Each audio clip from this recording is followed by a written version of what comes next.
episode 561. One surprising thing about Generation Z everyone should know. The 10-Minute Teacher Podcast with Vicki Davis. Every weekday, you'll learn powerful, practical ways to be a more remarkable teacher today. I'm so excited. Today, we're getting to interview someone that one of my mentors, Miss Grace Adkins, has talked about so many times. She went through his certification program with growing leaders. It is Tim Elmore, and he has a new book that's available called Generation Z Unfiltered. Now, Tim, today we're going to talk about the one surprising thing everybody needs to know. But first, let's talk a little bit about Generation Z. Who are they and how would you characterize them? Believe it or not, Vicki, some people are still talking about the millennials as the younger generation. And I say, no, the millennials are working with you right now as your fellow teachers. Generation Z would be the kids that have virtually grown up in the 21st century. Some social scientists have them starting a little bit earlier, like the late 90s, but they're the kids in K-12 education right now who are in front of us, who've grown up in a world where they learned about September 11th, 2001 as a piece of history. They don't really remember a day without social media. And so it's just a new day, and we got to decide how we're going to connect with them. How would you characterize them? Because, I know there's a generation gap, but there are some differences with this generation and previous ones. There really are. Yeah. And part of it is what I just said. They've grown up in a world that's been full of portable devices. So today, 90% of preschool children, pregnant pause, are online. They've got a tablet or they're on their mom's phone or something. So they're getting very, very adept at technology early on. And this is both good and bad. But the bad thing is this is the most anxious generation in modern history, the most anxious generation we've ever measured. So, in fact, it's a little bit scary. We hear about elementary school teachers even saying, my kids in 5th grade are full of angst and having panic attacks about academic pressures or whatever. And I'm going, you're supposed to be worried about your baseball mitt or, something like that. But it's just sad. So I think we've got to rethink, how do we lead? How do we engage? And how do we teach them? Because they're different than the kids that came before them. Tim, this past year when I had an app programming competition, I had 4 girls who made an app and they called it Anxiety Society. Wow. They talked about how up to 50% of teenage girls had symptoms of depression. Yeah. And they were trying to help girls with anxiety, and they said it was an epidemic. Do you think it's an epidemic? I actually do. I know that's a big word. It almost sounds like hyperbole, but I really do. Dr. Robert Leahy, a cognitive behavioral therapist, said some years ago, the average adolescent in America today has the same level of anxiety as a psychiatric patient did in the 1950s. To me, that's just ridiculous. So the phrase that I've been using, I didn't make it up, but I've been using a lot when I'm in front of teachers, is this: when our phones had leashes, we were free. Now our phones are free and we have leashes. I feel like we're tied to these things. We're servants instead of masters of technology. So I'm for technology, as you are, but we've just got to find a way to be the master of it and not let it ruin our mental state. This is an upsetting aspect that a lot of us teachers know and deal with. What are the great attributes of this generation? Because certainly there are a lot of amazing things about them too. There are 72% of high school students, so teenagers, want to be an entrepreneur. So maybe we don't need them all to be entrepreneurs, but they've got creative ideas. They want to be makers. So 10 years ago, the average millennial teenager might have come home from school and watched YouTube videos for 3 hours. Gen Z wants to make those videos. So there's a greater sense of empowerment. There's a greater sense of, I don't need an adult to do something. And it's true. They can publish a song on YouTube and they don't need a record label, that sort of thing.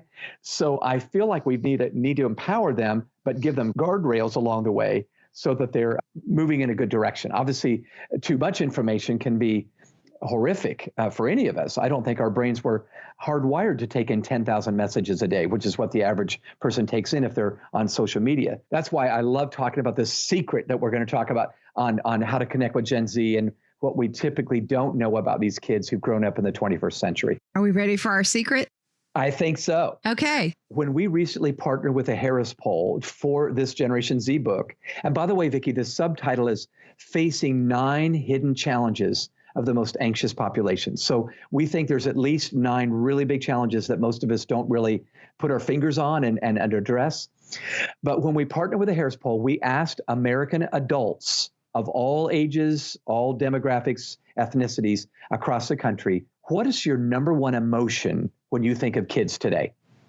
And then we give them a plethora of responses: excited, hopeful, frustrated, but lots and lots of responses.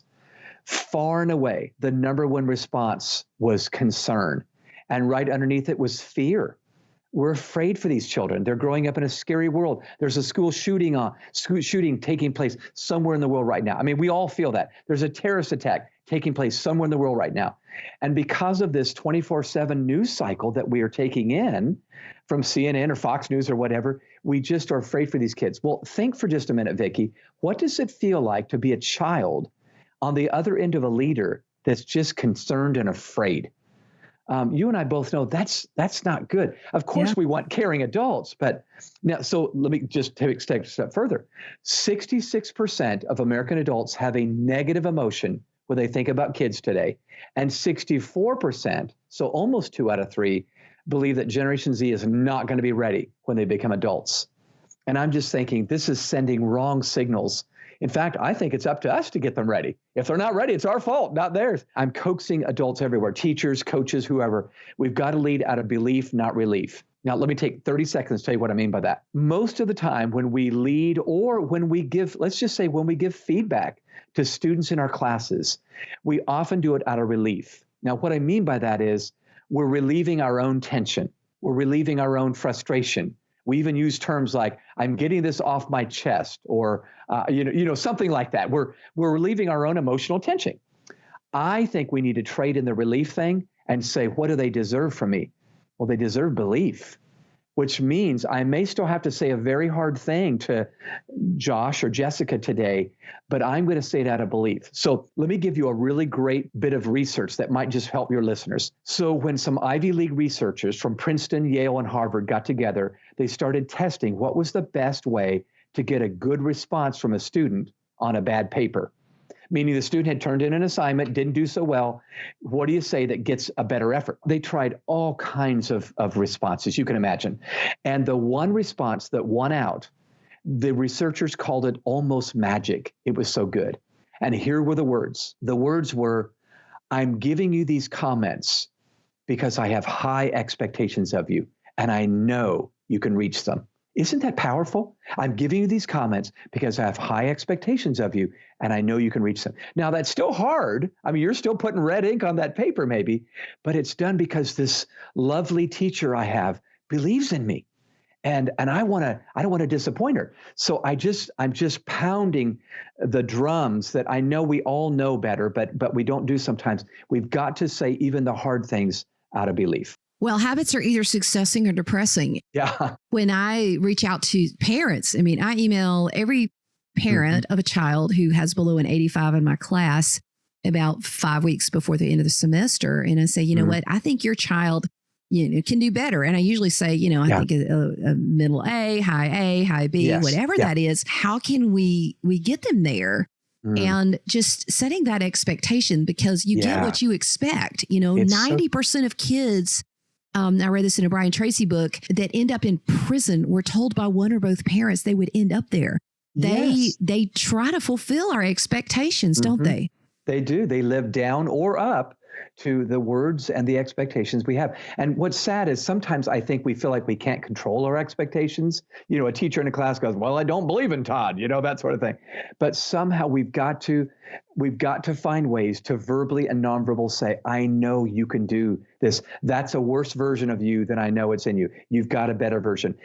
However we word it, you're spot on, Vicki. We've got to find ways to express this belief because they're going to live down or up to it. And I often will tell a student who is not performing up to their best, this is not who you are.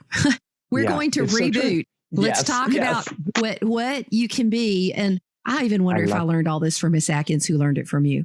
There you go. Well, she sure knows it, doesn't she? Oh my gosh. I was just thinking, I not long ago was in Allen, Texas, working with the Allen ISD there. They have a school setup that's really helping kids get vocationally ready for their careers. And that's true about many, many K-12 schools, many high schools. But in one particular school, this one teacher told me that one of her students had transferred into Allen, and he just had been performing very poorly in his past high school. And so this teacher said, I kind of decided I was going to take him under my wing and just love on him and really try to help him. And so she said to him, now you get to choose what area of vocation you want to begin to lean toward. You don't have to declare it now, but you can begin to get experience in.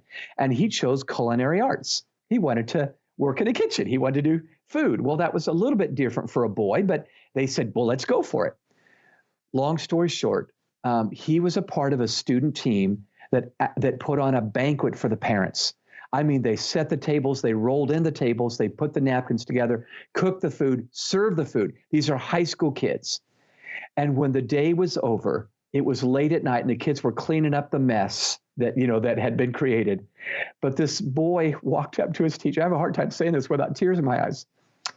He looked at his teacher and he said, this has been the best day of my life. And I'm thinking, it wasn't because it was easy. It was because it was hard. But somehow this teacher communicated, I think you can do this. And we just need adults that say, I think you can do this. So I'm a crybaby, but I just feel like we've got to act on the research we just talked about, Vicki, and we got to do this every day. Well, this generation is worth crying over, and this generation is worth fighting over. But but don't feel sorry for them. Yes, I mean, like you said, you just really hit on a lot of things. So the name of the book is Generation Z Unfiltered.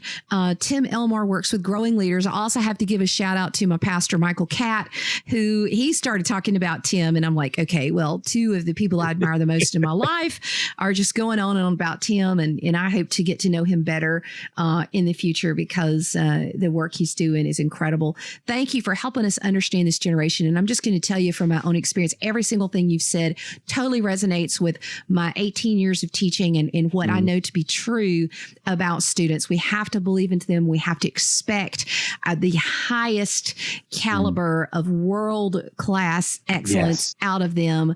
But we also have to understand they are an anxious generation, and there's just so many things that are different. Thanks, Tim. Thanks, Vicki. You're doing a great job. Thanks for what you do day in and day out. We appreciate it.